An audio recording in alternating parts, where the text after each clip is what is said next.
las estructuras, es muy sencillo, ¿ya? La parte compleja es histológicamente, ¿no? Todo lo contrario que con corazón, que histología es más simple y anatomía es sumamente largo en el tema de corazón, pero pulmón no es tan complejo, ¿no? Como ustedes ven, eh,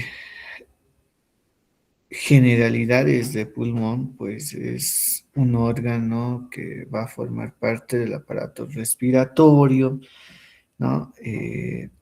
Nos va a producir el tema de la hematosis, que es el intercambio gaseoso, ¿no? Creo que el término correcto es decir hematosis, ¿no? El intercambio gaseoso entre oxígeno por dióxido de carbono, ¿no? Eh, Como generalidades, los pulmones son dos, tiene un peso aproximadamente en un hombre adulto de 1.300 gramos, ¿no? ¿Qué quiere decir? Que el pulmón derecho es un poquito más pesado que el pulmón izquierdo porque va a pesar 700 gramos y el izquierdo va a pesar 600 gramos, ¿no? Si sumamos 700 más 600, sale un aproximadamente de 1.300 gramos aproximadamente, ¿no? En la mujer es un poquito menos, el derecho es de 550 gramos y el izquierdo es de 450 gramos, ¿no? A ver, vamos a tratar de sumar el de la mujer. Sería 550 gramos más 450, más o menos estamos hablando de 1.000 gramos aproximadamente, ¿no? Entonces, en el varón pesa 1.300 gramos, en la mujer 1.000 gramos, ¿no? Pero esto no quiere decir que todos ustedes van a tener el mismo pulmón y el mismo peso, ¿no? En realidad, no. ¿No? Esta es una referencia bibliográfica en la cual se ha estudiado, por ejemplo, algo así les digo, o sea, se ha diseccionado 1.000 pulmones de 1.000 personas y de esas 1.000 personas, pues los hombres pesaba aproximadamente 1.300 gramos y en las mujeres 1.000 gramos, ¿no? Esto varía, estos son consideraciones o son parámetros como tal, ¿no? Esto igual para todos los órganos que van a llevar para adelante como corazón, hígado, estómago, ¿no? Varía el tema del peso. Recordemos que estamos leyendo un libro que pues no es, por decirles, latinoamericano, ¿no? No tenemos casi la misma consistencia con un, no sé, norteamericano de Canadá o Estados Unidos, que son más grandes, ¿no? A diferencia que nuestra población es un poquito más pequeña, más delgada, ¿no? Entonces, no es parecido. Pero esto es un aproximado, ¿no? 1.300 gramos en un hombre, 1.000 gramos en una mujer, ¿no? Eh, Cuando se hace, por ejemplo, una disección de pulmones o un médico forense extrae pulmones para ver cualquier daño, ¿no? Eh, Generalmente los pulmones flotan porque están llenos de aire, ¿no? Tenemos esta definición de mortinato, que significa cuando un recién nacido nace, pero nace muerto, ¿no? Y cuando un recién nacido o un bebé nace muerto, entonces se entra a una investigación forense, ¿no? Ya se involucra un poquito más la parte jurídica, ¿no? La parte legal, donde se determina la causa de la muerte, ¿no? De un recién nacido muerto. Eh, si quieres saber, por ejemplo, si el bebé ha nacido muerto o ha nacido y después ha muerto, ¿no? Entonces, hay esos dos términos que pues el médico forense puede ser que las familiares hagan una investigación y quieren saber la causa, ¿no? ¿Por qué mi bebé ha nacido muerto? O tal vez ha muerto después de nacer y el médico o el interno, como ustedes, no ha hecho nada para salvarlo, ¿no? Este es un problema judicial que es muy común, ¿no? Donde se hace un estudio, por ejemplo, se escucha el corazón del bebé al momento del parto, ¿no? Se hace un estudio que se le conoce como la tocografía, donde se ve cuánto está latiendo el corazoncito del bebé, cómo se encuentra, ¿no? Y luego se procede con el parto, pero muchas veces en esa transición del alumbramiento, del parto como tal, puede fallecer el bebé, ¿no? Por diferentes causas, ¿no? Entonces, a veces los familiares son muy como que culpan a todas las personas que estaban haciéndose cargo de esa mamá y de ese bebé como tal, ¿no? Y a ustedes les va a tocar atender partos y atienden ustedes solitos los partos, ¿no? Van a atender solitos y, por ejemplo, cuando un bebé nace muerto, pues ingresa el médico forense, hace una toracotomía, corta costillitas del bebé y saca y extrae los pulmones, ¿no? ¿Qué es lo que se le hace? Un procedimiento muy sencillo en una batea de agua, por ejemplo, se le pone a los pulmones como tal, ¿no? Si el pulmón se hunde, significa que el bebé ha nacido muerto. ¿Listo? Todo procedimiento ha sido intrauterino, o sea, algo ha pasado dentro del útero, algo sucedió que pues el bebé murió. Ahora, si el pulmón flota, ¿no? Entonces ha nacido vivo y luego ha muerto, ¿no? Y ahí es donde pues entra la parte jurídica, la parte legal, donde determinan por qué el personal de salud que ha visto que mi bebé ha nacido vivo no ha realizado la reanimación neonatal. ¿No? ¿Por qué no lo ha salvado? ¿Por qué no ha revertido ese paro cardíaco? ¿O por qué no lo ha reanimado al recién nacido? ¿No? Entonces, eso es el mortinato. Nace, bueno, el pulmón se hunde porque el bebé nunca ha respirado aire, ¿no? Sabemos que el pulmón está lleno de aire, entonces si ahorita hablamos de un adulto, el pulmón tiene que flotar, ¿no? Pero si se hunde, pues significa que nunca has respirado y tampoco se ha producido el primer llanto, ¿no? El primer llanto es muy determinante. Si el bebé no llora, significa que está teniendo algún problema, ¿no? Están haciendo flácido, por ejemplo, ¿no? Y hay que reanimarlo, ¿no? Siempre es bueno que los bebés lloren al nacer. Es, es un signo de bienestar como tal, ¿no? Entonces, otra característica de los pulmones es que tienen una consistencia blanda. Me dijeron que trajeron pulmón de vaca, entonces han debido tocar que es blando, ¿no? Y que es elástico, porque se tiene que, al inspirar se vuelve más grande, al expirar se vuelve más pequeño, ¿no? Es un tejido elástico, tiene una consistencia blanda, ¿no? Esto nos sirve para la distensión como tal, ¿no? Ahora, el volumen que tiene el pulmón, ¿no? La capacidad pulmonar que tiene el pulmón, por ejemplo, si yo hago una inspiración forzada, ¿qué significa inspiración forzada? Que yo meto todo el aire posible a los pulmones, ¿no? Hago una inspiración forzada, lo que les hacía hacer su profesor de educación física, ¿no? A ver, hagan una inspiración forzada, ¿no?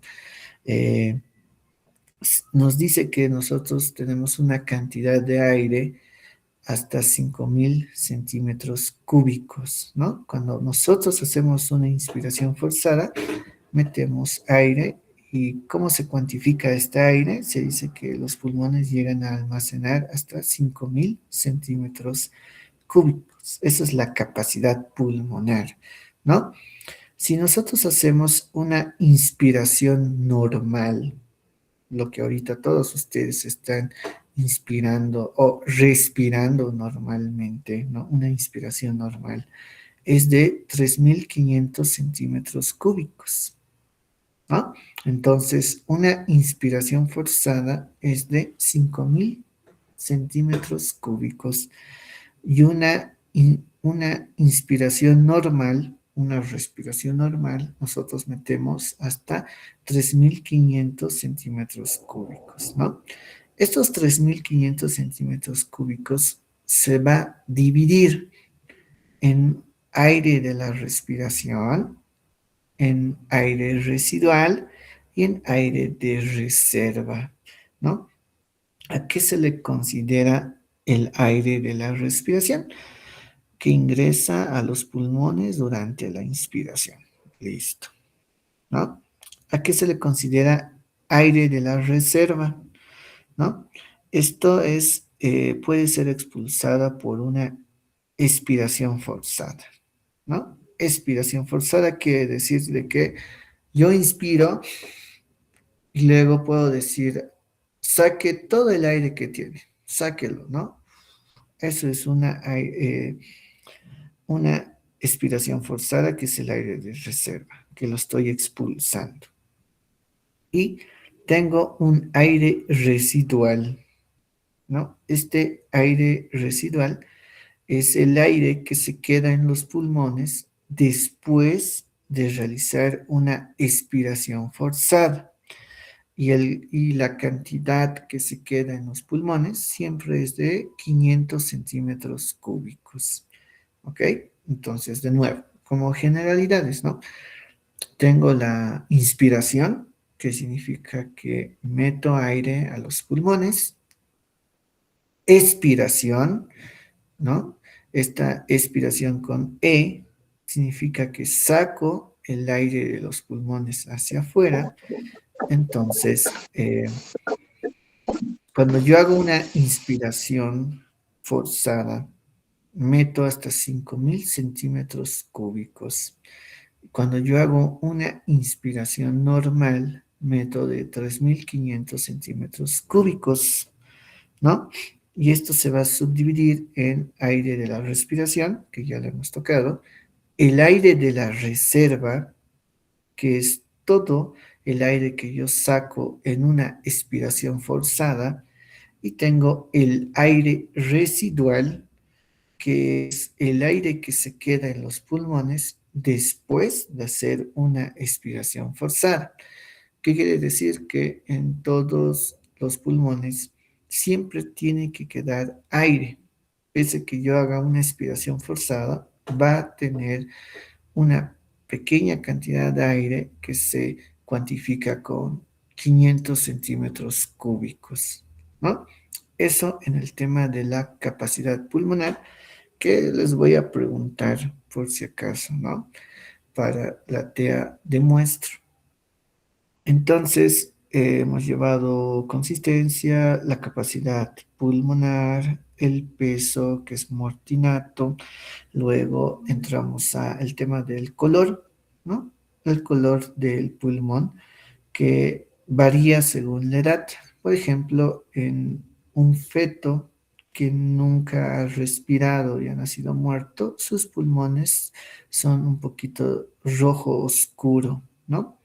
En un niño es de color rosado, ¿no? En un adulto, podríamos decirlo joven, un adulto es un poquito blanco grisáceo, ¿no? Y en un abuelito se va dando un color medio que azulado el pulmón, ¿listo? Medio que azulado. Ahora, ¿cómo yo puedo distinguir en el anfiteatro si estoy agarrando un pulmón joven y un pulmón de un abuelito? ¿No? En los abuelitos, generalmente le salen en la superficie pulmonar unas manchas negruzcas, ¿no? Que son pequeñas acumulaciones, por ejemplo, de polvo en el transcurso de su vida, ¿no? Se va acumulando ese polvo que nunca ha podido salir por los bronquios, nunca podía salir por la tráquea y posteriormente por la laringe y posteriormente por la cavidad bucal, digamos, como una expectoración, ¿no? Se van acumulando manchas negruzcas como manchas que deben medir aproximadamente de 2 a 3 milímetros, ¿no? Y se ve en toda la superficie de los pulmones. Ahí vemos que es un pulmón de un adulto mayor, ¿no? Y si el pulmón no tiene estas manchas negruzcas, pues evidentemente es un pulmón adulto joven, por ejemplo, ¿no? Entonces, de esa manera también le podemos identificar en el anfiteatro, ¿no? Recuerden que es un poquito medio que azulado los pulmones de un adulto mayor. Ahora, es verdad que el humo del cigarrillo hace que los pulmones se vuelvan negros. Sí, ¿no? Eh, Podríamos hacerlo. Vamos a ver si tenemos tiempo. Hay una práctica, por ejemplo, que fingimos meter, por ejemplo, el humo del cigarrillo y vemos de que no sale siempre el humo del cigarrillo y se queda en los pulmones y le da una coloración oscura, ¿no? Por ejemplo, el cigarrillo tiene múltiples estructuras dañinas para el pulmón y para todo el cuerpo humano, ¿no? Pero se dice más que es más dañino ser un fumador pasivo. ¿Qué quiere decir? Que si tu compañero fuma, ¿no? Está al lado tuyo, a ti te hace más mal que el que esté fumando, ¿no? Ese es un fumador pasivo. O los lugares cerrados donde ustedes fuman es más dañino y el humo del cigarrillo que ingresa al pulmón no vuelve a salir, ¿no? Y da esa coloración un poco más negra de los pulmones, ¿no? En un fumador crónico, pues sus pulmones son negros, negros, ¿no? Los del anfiteatro no hay, son un poquito más azulados, oscuros, pero de un fumador crónico es negro, negro, negro, como alquitrán, ¿no? Eh, por ejemplo, el factor de riesgo de cáncer pulmonar es pues el uso de tabaco, pero en un transcurso aproximadamente de 10 a 15 años. O sea, por 10 a 15 años ha tenido que fumar para que le dé cáncer pulmonar, ¿no? Ahora, hay otros tipos de cáncer que son muy diferentes, solo estoy hablando del tabaco, ¿no? Por eso, por ejemplo, mi docente de neumología decía, yo voy a fumar a mis 60 años, ¿no? Así que cuando tenga 70, 75, puede ser que me dé el cáncer, puede ser que no. Entonces ya voy a cumplir yo mi ciclo de vida, decía, ¿no? Mientras tanto, no se fuma, ¿no? Eso como recomendaciones. Lo que ingresa al pulmón no vuelve a salir, se queda, se va pintando de color negro, ¿no? Y si tienen amigos que fuman, pues deberían abrir la ventana o alejarse, ¿no? Porque ese humo que está ingresando o está sacando su compañero, pues te hace más daño a ti como tal, ¿no?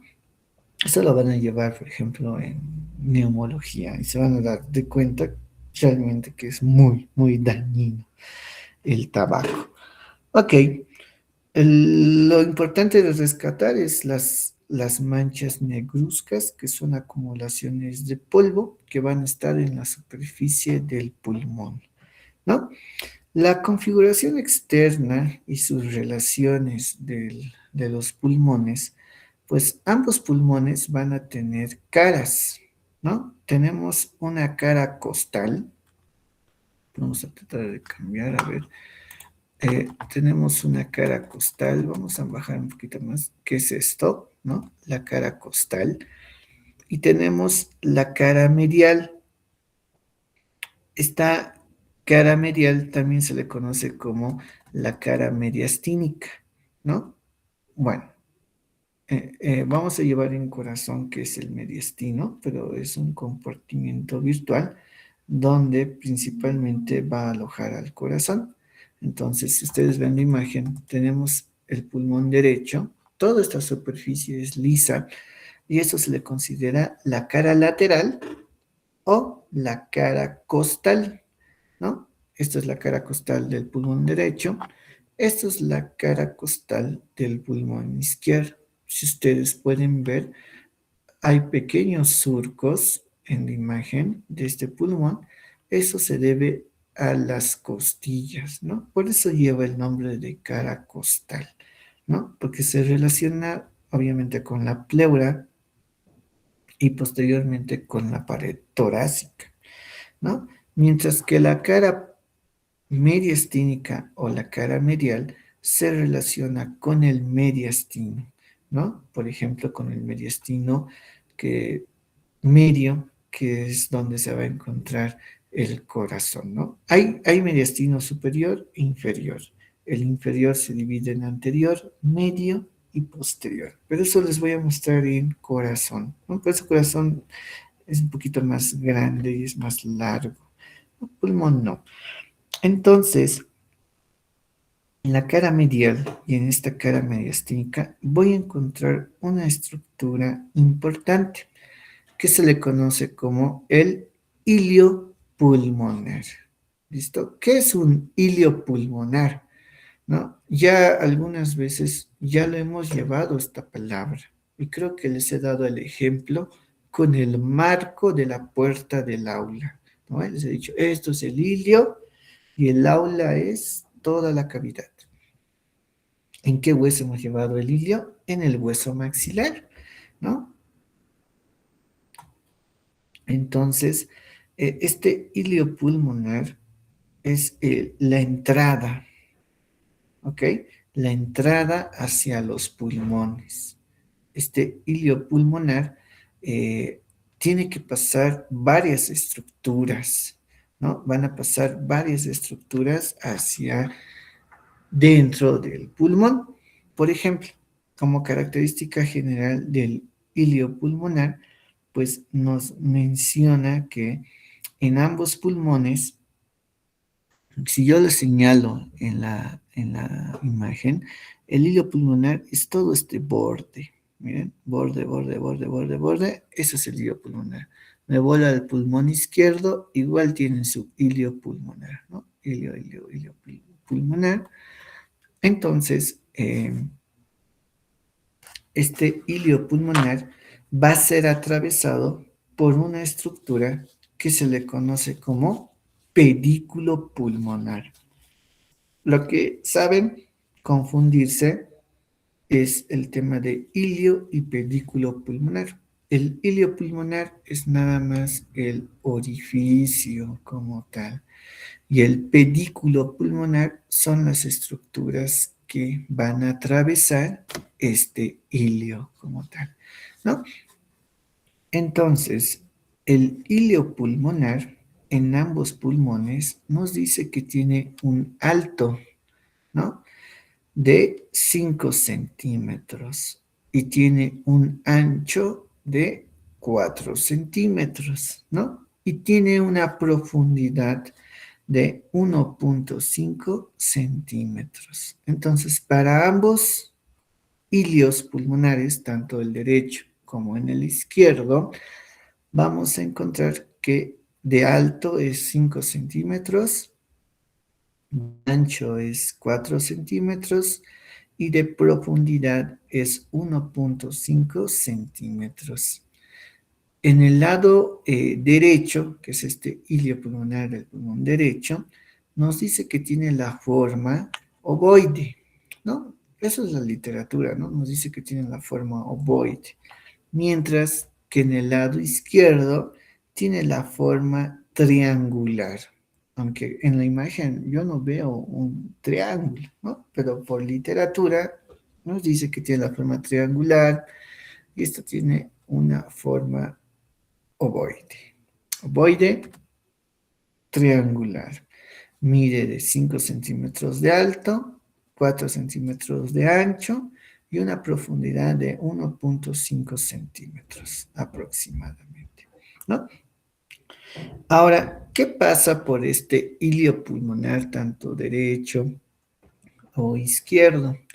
Van a pasar estructuras que son, por ejemplo, va a pasar el bronquio principal que hemos llevado en la anterior clase, ¿no? En este caso va a pasar el bronquio principal derecho, que es lo que le estoy tocando ahorita, ¿no? Este es mi bronquio principal derecho, lo está atravesando.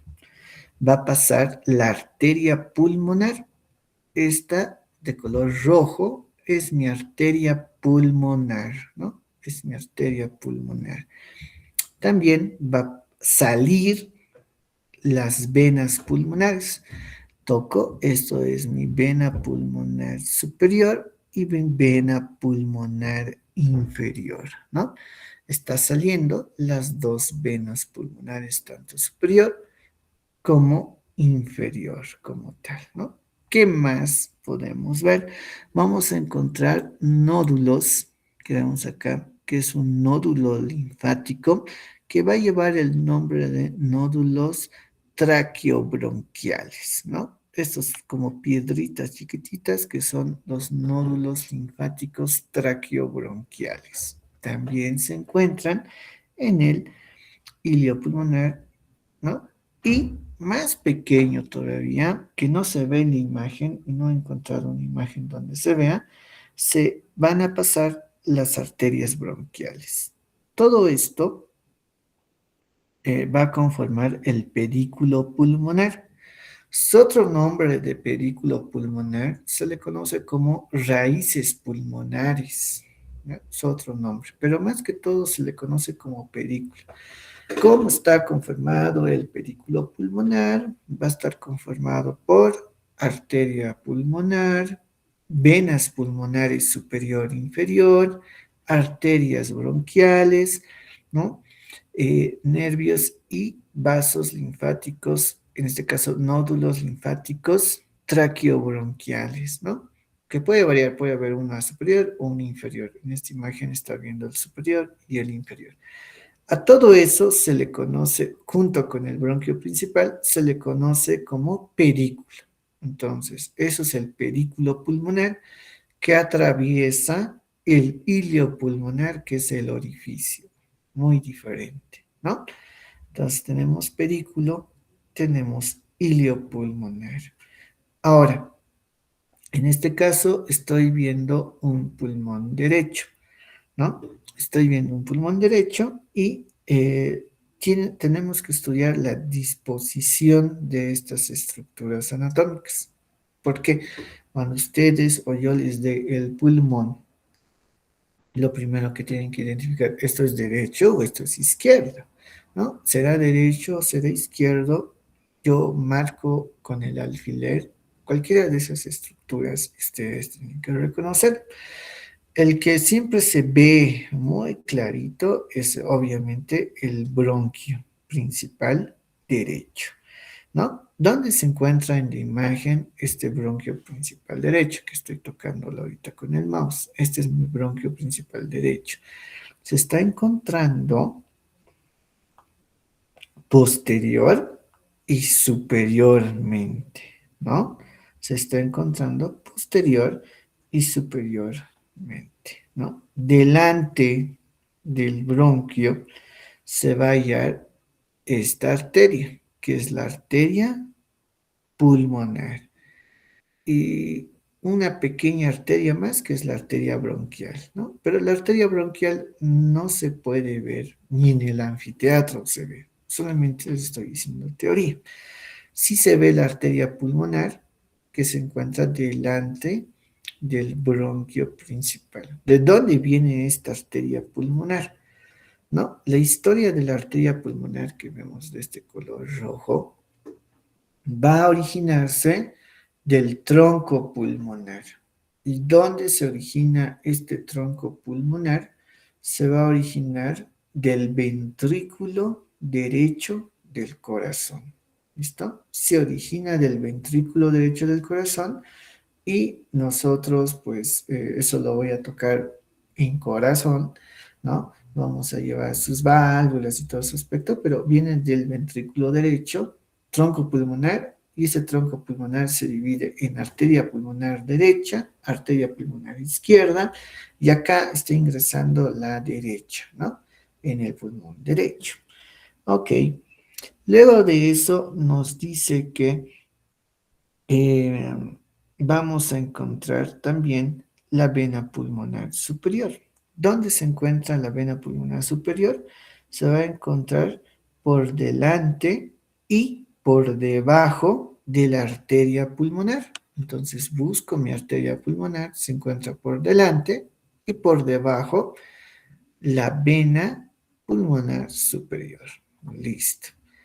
Y tengo la vena pulmonar inferior que se va a encontrar por debajo de mi bronquio principal, ¿no? Se encuentra por debajo de mi bronquio principal, ¿no? Entonces, estas estructuras sí se pueden ver en el anfiteatro, ¿no? Entonces, tienen que saber memorizar topográficamente. Eso se llama memorizar topográficamente. Digamos, si es derecho, sé que mi bronquio principal se encuentra posterior y superiormente. Delante de mi bronquio principal se encuentra mi arteria pulmonar. Delante de mi arteria pulmonar e inferiormente se encuentra la vena pulmonar superior. Y debajo de mi bronquio principal se encuentra mi vena pulmonar inferior. Estas venas pulmonares, yo siempre les he dicho, ¿no? ¿Cuál es la función de una vena? Lleva sangre poco oxigenada. ¿Cuál es la función de una arteria? Lleva sangre rica en el pulmón. En acá cambia, ¿listo? La arteria pulmonar va a llevar sangre poco oxigenada y las venas pulmonares van a llevar sangre rica en oxígeno. Aquí estamos cambiando al revés. ¿Listo? Solamente cuando hablamos de pulmón y en la vida embriológica también, pero eso ya es otro tema. Entonces, la arteria pulmonar, en este caso, va a llevar sangre poco oxigenada que está viniendo del ventrículo derecho, ¿no? Ya van a entender la próxima clase. Y las venas pulmonares van a llevar sangre rica en oxígeno, porque tienen que ir a drenar directamente al corazón por los 4 orificios de las venas pulmonares que van a drenar en el atrio izquierdo del corazón. Y este va a direccionarse a la aorta. Y la aorta va a dar irrigación a todo el cuerpo, ¿no? Entonces, esto es la disposición de la cara mediastínica del pulmón o la cara medial del pulmón. Es muy importante esto porque si ustedes memorizan topográficamente, cuando yo les marque va a ser más fácil, porque no es lo mismo el pulmón derecho que, vamos a poner acá, el pulmón izquierdo. Cambia la disposición, miren, no es lo mismo el derecho que el izquierdo. El pulmón izquierdo, el bronquio, va a ocupar la parte posterior. El bronquio principal está ocupando la parte posterior, mientras que en el derecho era posterior y superior. Ahora, la arteria pulmonar nos menciona que esta se encuentra delante del bronquio, se encuentra delante del bronquio, mientras que en el otro lado estaba delante. Este se encuentra encima, ¿no? Encima del bronquio principal izquierdo. La arteria pulmonar se encuentra encima del bronquio principal izquierdo, ¿no? Ahora, tenemos, ahí se me pierde el puntero, la vena pulmonar superior. Este sí se va a encontrar delante del bronquio, ¿no? Tenemos la vena pulmonar inferior.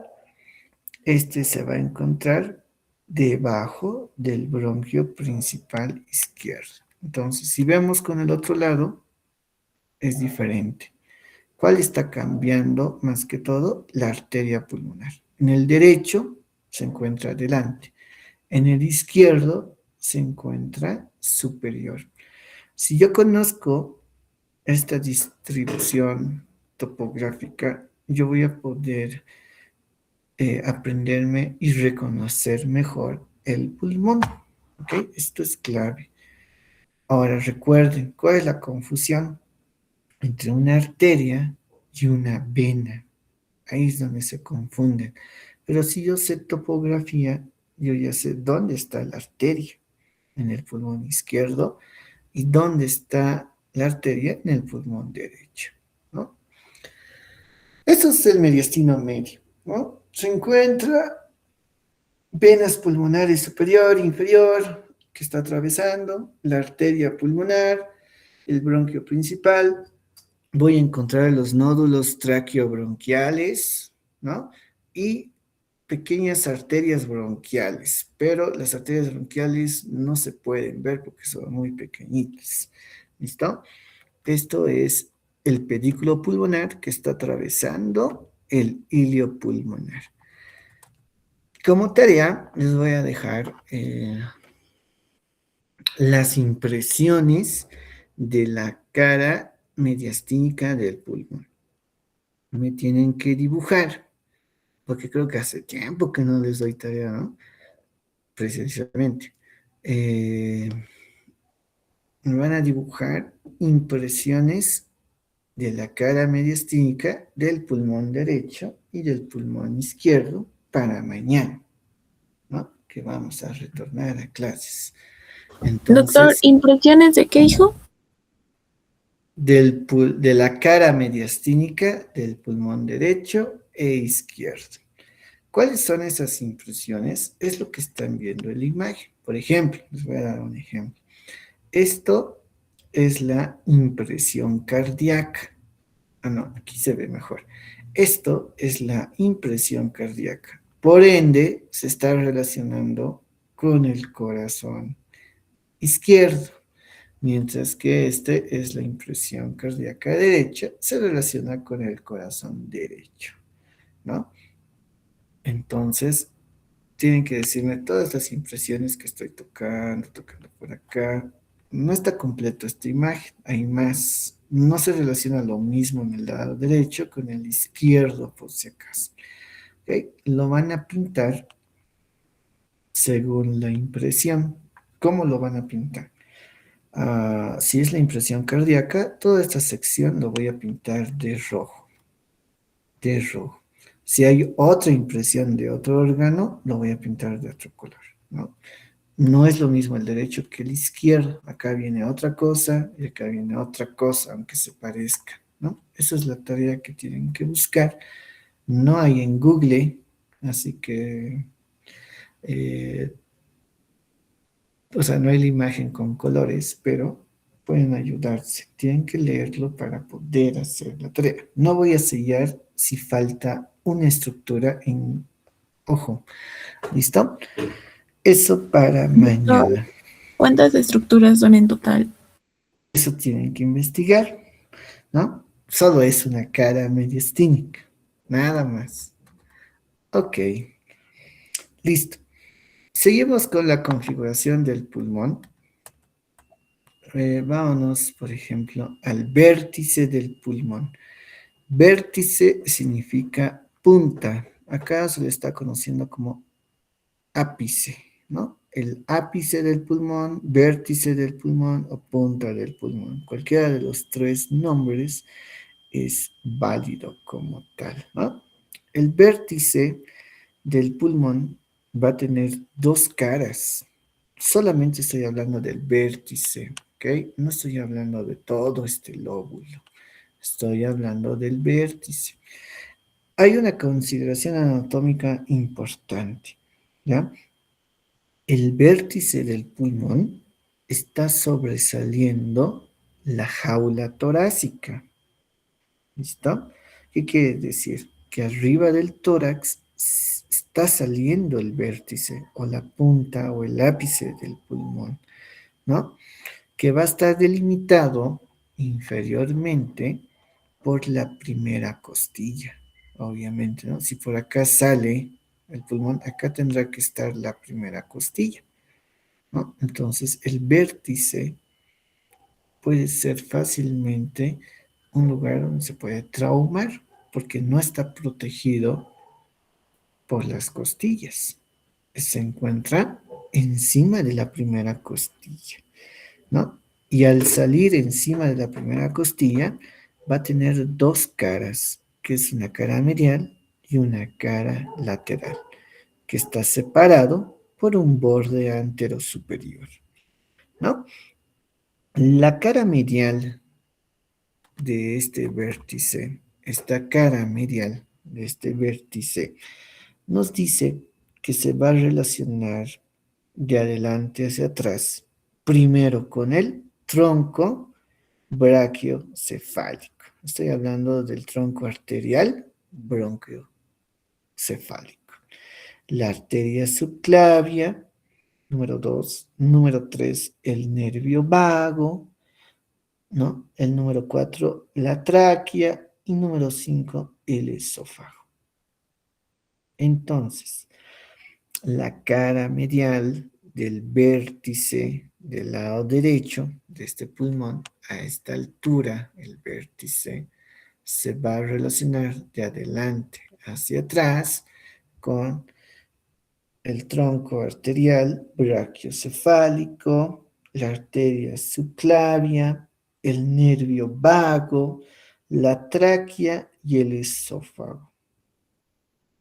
¿Okay? Se va a relacionar esas estructuras.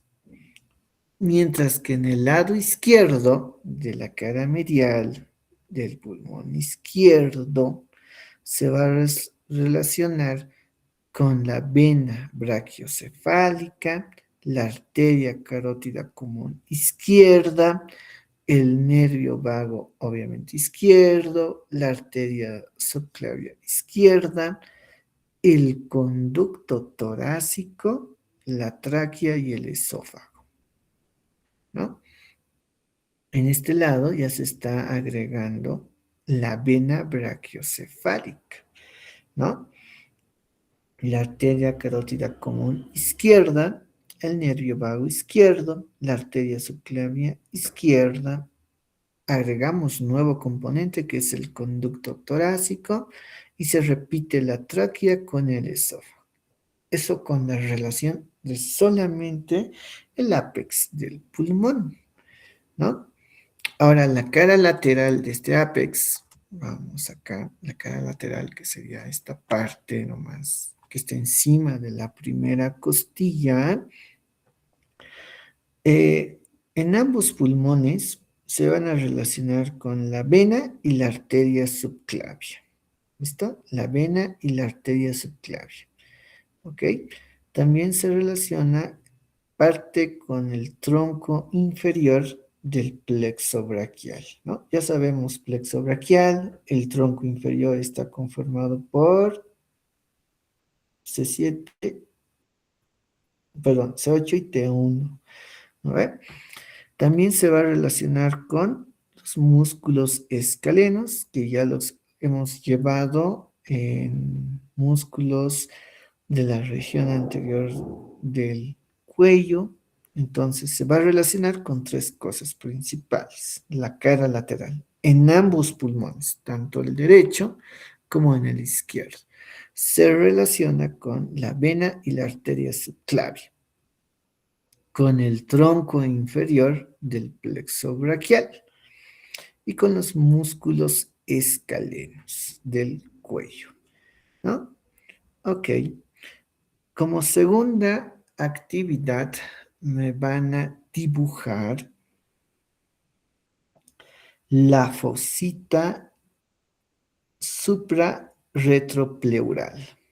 ¿Listo? Me van a dibujar la fosita suprarretropleural. ¿Y qué va a contener esta fosita?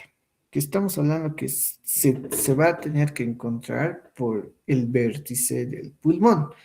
Ahora tienen que investigar cuál vértice, el derecho, el izquierdo, la cara medial o la cara lateral.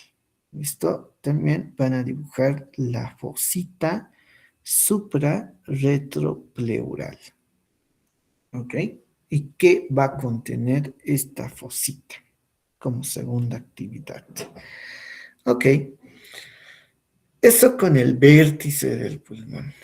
Luego de eso, el pulmón también tiene una base, ¿no? Algunos autores, la base del pulmón lo consideran como la cara inferior, ¿no? Se va a relacionar con las cúpulas diafragmáticas del músculo del diafragma. El diafragma es el músculo principal de la inspiración. ¿Listo? Se va a encontrar debajo de los pulmones. El diafragma, más que todo, en las cúpulas diafragmáticas derechas, pulmón derecho. Cúpula diafragmática izquierda, pulmón izquierdo. ¿Con qué se relaciona? Con la base del pulmón. Otros autores lo conocen como la cara inferior, ¿no? Otros dicen que tiene 3 caras, otros dicen que solo tiene 2 caras, ¿no? Base o cara inferior es lo mismo. Ambos pulmones, tanto el derecho como el izquierdo, van a presentar un borde, que es el borde anterior, ¿no? Todo esto es mi borde anterior, ¿no? Y la parte posterior es más gruesa. De esa manera yo puedo identificar cuál es anterior y cuál es posterior. En la anterior solamente es un borde, ¿no? Un borde como tal y ya. En algunos pulmones se puede ver como escotadura cardíaca por el tema del corazón y alguna estructura como lengua, vamos a ver si aquí se ve, no, no se ve, como lengua, que se le conoce como língula. Ese nombre lleva, ¿no? Como língula. Ok. El pulmón derecho, que es lo que estamos viendo, va a ser dividido en 3 lóbulos. Este es el lóbulo superior, este es el lóbulo medio y este es el lóbulo inferior. Va a estar dividido por unas líneas que se le conocen como fisuras, ¿no? Algunos otros libros lo conocen como cisuras, con C de casa, ¿no? Cisuras.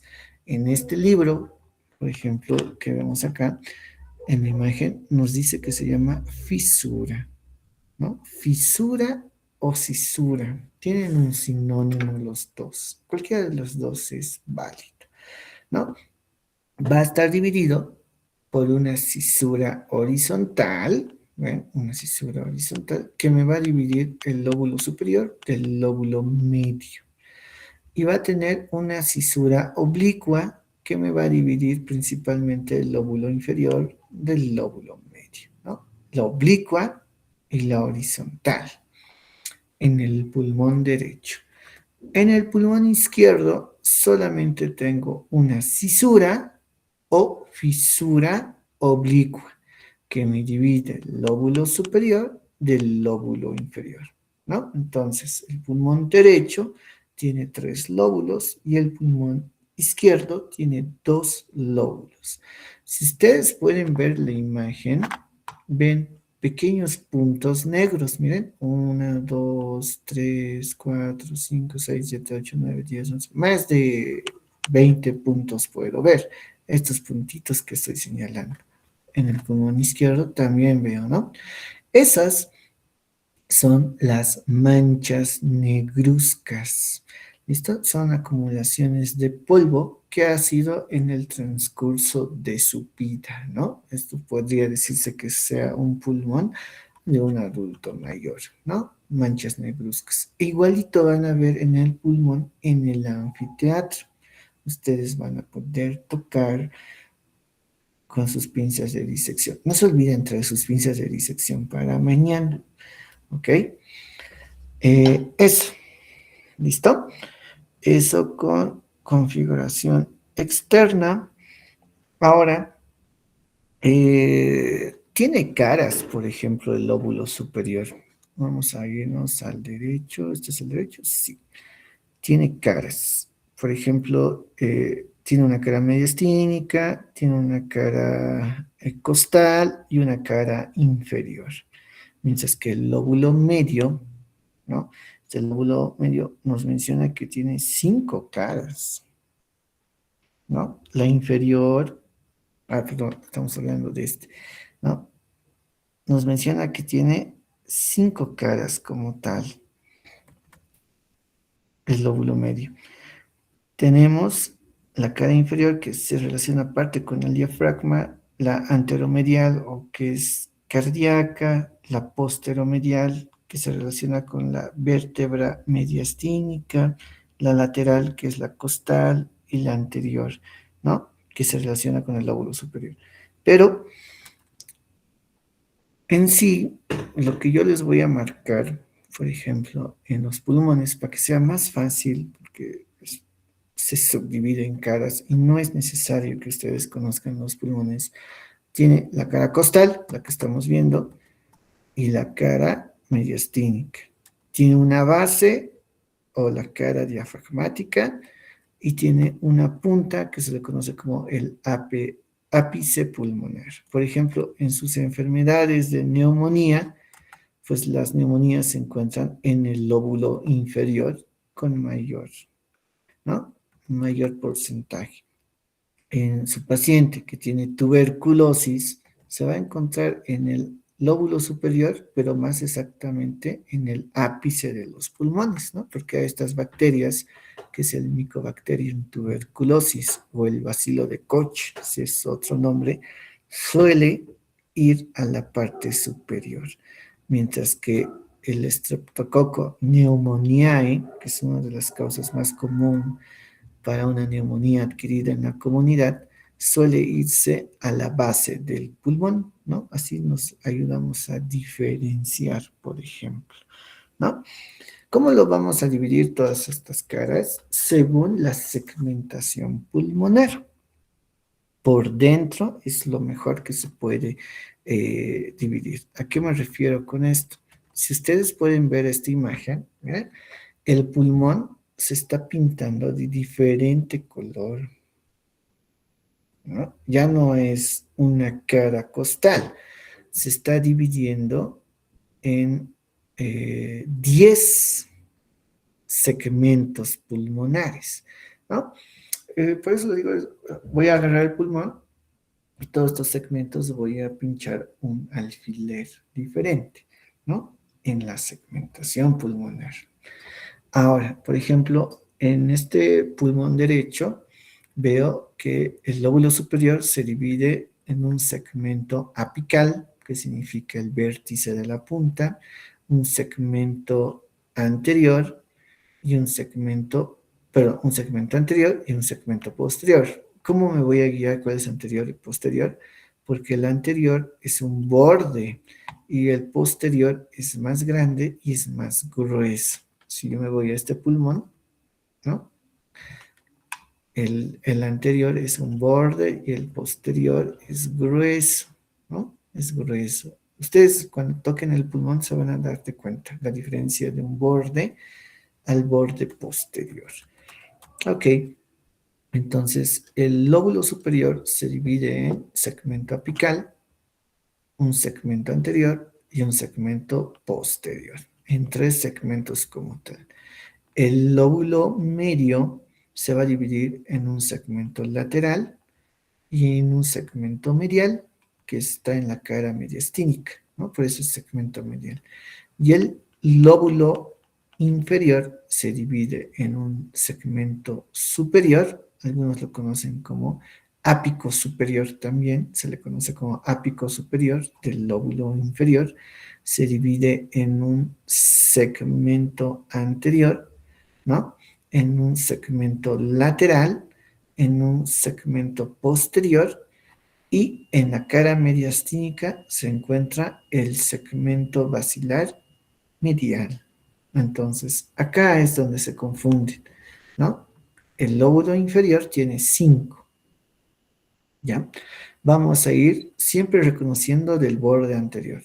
Tengo el segmento basilar anterior, el segmento basilar lateral, el segmento basilar posterior. Encima de los tres se encuentra el segmento superior o el segmento ápico superior.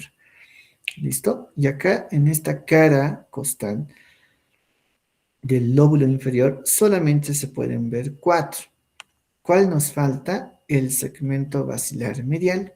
Si yo agarro este pulmón, acá se encuentra el segmento basilar medial, ¿no? Entonces, en la cara mediastínica del pulmón se puede ver el segmento basilar medial. De nuevo, acá tendríamos que encontrar, donde lo estoy señalando, es el, ¿se ve el mouse? Sí, sí se ve. Es el segmento basilar anterior, segmento basilar lateral, segmento basilar posterior, segmento basilar medial y el segmento ápico superior, ¿no? En la cara mediastínica. Mientras que en la cara lateral solo se ven 4, porque el medial solo se ve en la segunda. Ahora lo mismo va a pasar, mejor dicho, en acá, ¿no? Con el lóbulo medio, ¿no? Acá más que todo se ve el segmento lateral y se ve solamente una parte, el segmento medial. Si yo me voy al pulmón derecho, se puede ver mejor el segmento medial acá, ¿no? Y ya no se ve el segmento lateral, ¿no? Ok, porque acá está el anterior, superior y el posterior del lóbulo superior. Ahora, en el pulmón izquierdo, ya que solo hay 2 lóbulos, cambia la distribución, ¿no? Cambia. En el lóbulo superior vamos a encontrar solamente 4, ¿ya? Encontramos 4. Acá hay 5 colores, ¿no? Pero solamente encontramos 4. Si se dan de cuenta, los primeros 2 colores se están uniendo, ¿no? Se están uniendo como tal. El segmento apical y el segmento posterior se unen en uno solo y se le conoce como el segmento ápico posterior. Ahora dirás, pero ¿por qué no se mantiene como el otro lado? Cuando veamos bronquios, el árbol bronquial, estos dos es uno solo y en el otro lado son 2. En el otro lado son 2 y en este que es el izquierdo es un solo bronquio segmentario, ¿no? Por eso se le conoce como ápico posterior. Se mantiene el segmento anterior y como no hay lóbulo medial en el pulmón izquierdo, se le conoce como segmento lingular superior, segmento lingular inferior. Cambia acá el nombre. Lingular superior, lingular inferior, ¿no?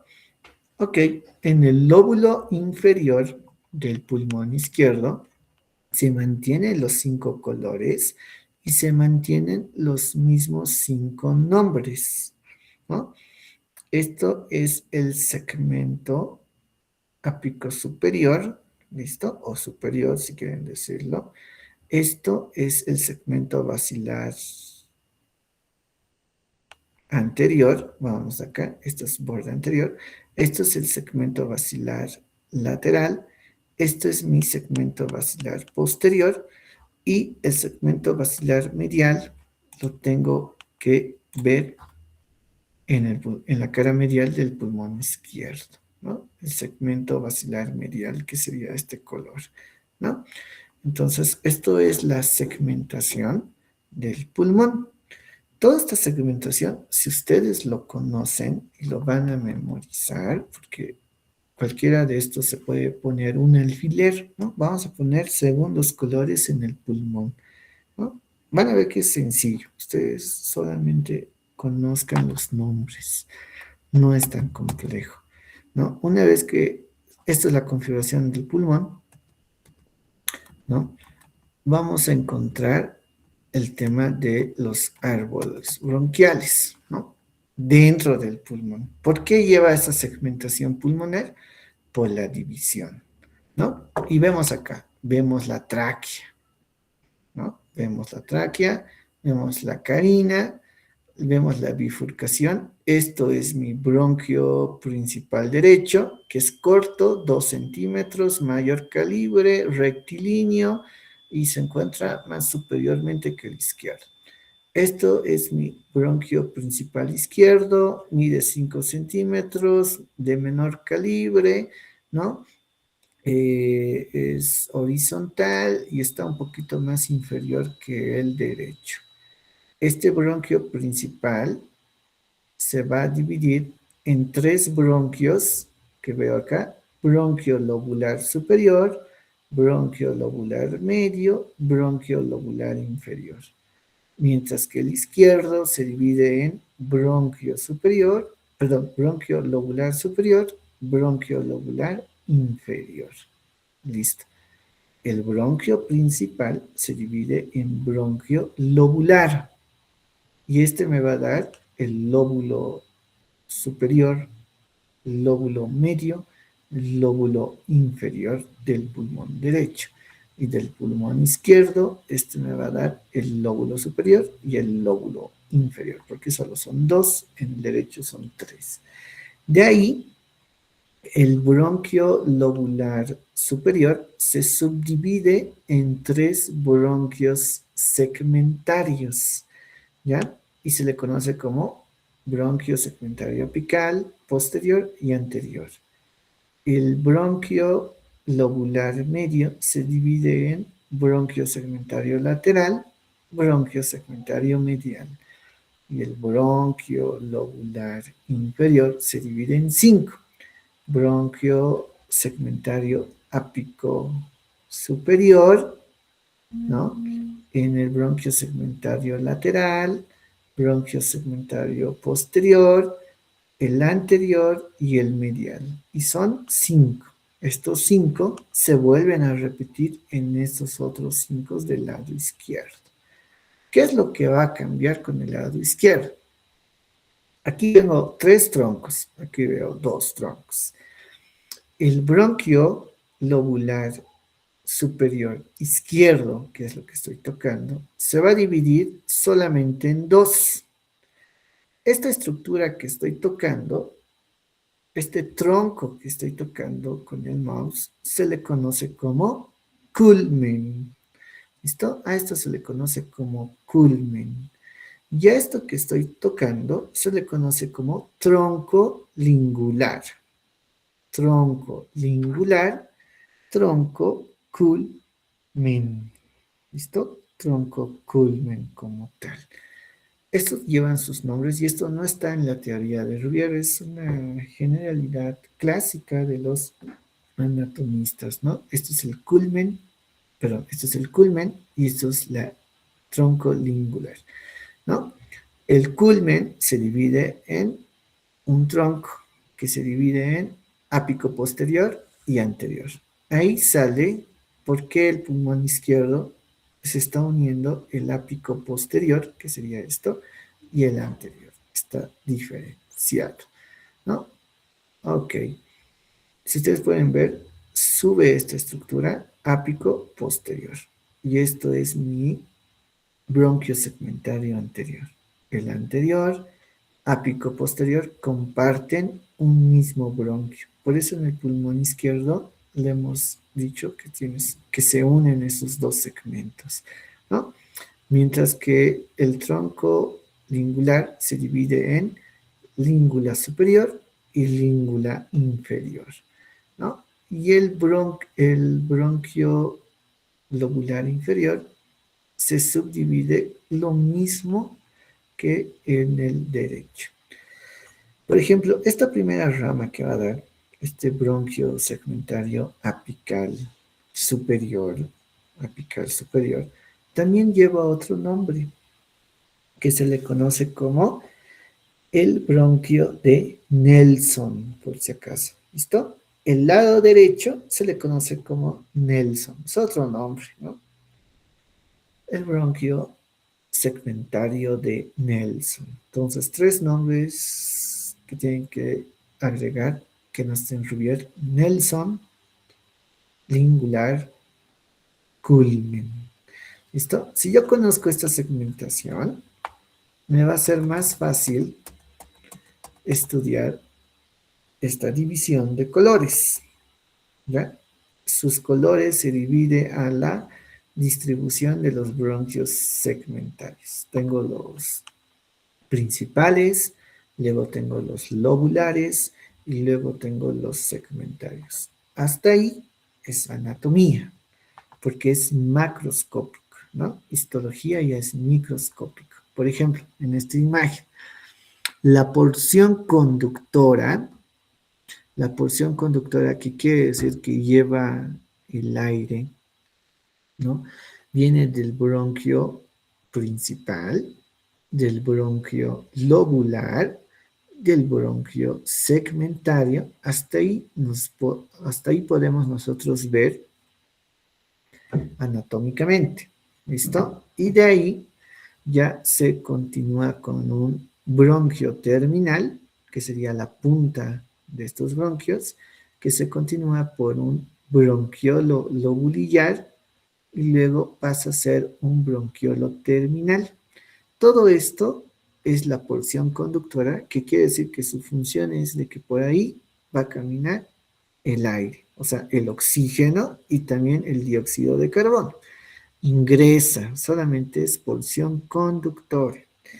Y desde el bronquiolo terminal hay otras estructuras más microscópicas que no se pueden ver y solamente son para la materia de histología, que le continúa con el bronquiolo respiratorio, el conducto alveolar, el saco alveolar y donde se encuentran los alveolos, donde se produce la porción respiratoria, donde se produce el intercambio gaseoso, ¿no? De oxígeno por dióxido de carbono.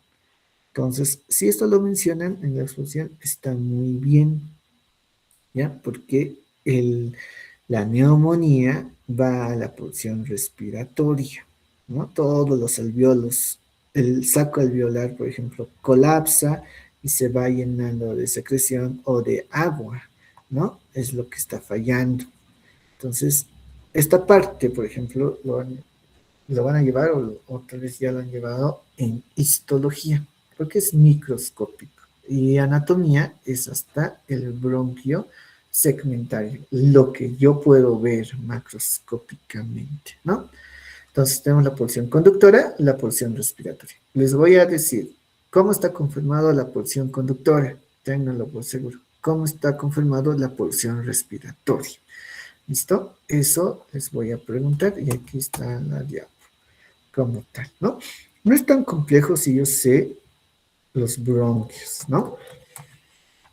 Ahora, ya había sido a las 2:19, para acabar, dirán, ahora hay venas y hay arterias, como ustedes podrán ver, ¿no? De esta manera se ve en el anfiteatro, ¿no? Los pulmones en un corte coronal. Lo de color blanco son los bronquios lobulares y bronquios segmentarios. Todos esos bronquios que he mencionado lo voy a marcar en el anfiteatro, ¿no? Pero ¿cómo yo sé qué es lo que estoy marcando? Porque yo sé topografía. Tienen que estudiar desde el bronquio principal cómo se divide. Y la única manera de hacer, hagan su propio árbol bronquial con las manos, dibújenlo, ¿no? Para que no se olviden. Ahora, las venas llevan el mismo nombre que los bronquios segmentarios. ¿Cómo se distribuye? Lo mismo. Las arterias llevan el mismo nombre que el mismo bronquio. O sea, venas, arterias y los bronquios llevan el mismo nombre. Se subdivide de igual manera. ¿Ok? No es que esta vena lleva diferente nombre o esta arteria diferente nombre, no. llevan el mismo nombre. Por ejemplo, acá veo el corazón, veo el callado de la aorta. Esto es mi tronco pulmonar y se divide en la arteria pulmonar izquierda, arteria pulmonar derecha, ¿no? Estas cuatro venas tienen que drenar en el atrio izquierdo, ¿no? Que acá se ven las dos venas pulmonares superior e inferior, ¿no? Que van al atrio izquierdo. Esto es mi vena cava superior, muy diferente por si acaso. Todo esto vamos a desglosar más en corazón, ¿ya? Así que no se preocupen. En la parte práctica de los pulmones sí se puede ver los bronquios. Lo que no se ven son venas ni arterias, por si acaso. Así que no se asusten, no les voy a marcar las arterias ni las venas, porque además que reciben el mismo nombre de los bronquios que hemos estudiado. Ya para acabar, los pulmones están cubiertos por dos estructuras que se le conoce como la pleura visceral y la pleura parietal. ¿Ya? Eso sí es importante que conozcan. La pleura visceral y la pleura pulmonar. No solamente está el pulmón está cubierto por la pleura visceral. Cubre toda la víscera. Y la pleura visceral está cubierta por otra que es la pleura parietal. Esta parietal va a reflejarse en la pared del tórax, ¿no? Junto con la fascia endotorácica. Eso les voy a mostrar en el anfiteatro, ¿no? Esta pleura visceral y pleura parietal nos ayuda para que, ¿para qué nos podrá servir estas dos pleuras, ¿no? ¿Cuál será la función de estas dos pleuras? Para que no haya una fricción al momento de que se infle los pulmones en modo grosso, ¿no? Que se infle como tal, no haya ese roce, ¿ok? Esos son los dos medios de protección. Tiene ligamentos, pero no necesitan saberlo. Tampoco se ve en el anfiteatro. No hay pulmones con tórax como tal, ¿no? Voy a llamar lista. Me quedan 7 minutitos. Recuerden de que nos tenemos que encontrar virtualmente a la 1:30 con sus diapositivas, los 4 grupos como tal, ¿no? Quiero que me muestren qué es lo que han avanzado y todo ese aspecto. A la 1:30, ¿ok? Yo creo que va a ser hasta las 2:30 más o menos, y ya luego a las 3 la doctora Segarrundo quiere que estén los dos grupos para que les tome su evaluación al mismo tiempo, ¿no? Eso, por favor, 1:30 ambos grupos. ¿Listo? Listo. ¿Dónde está? Lista.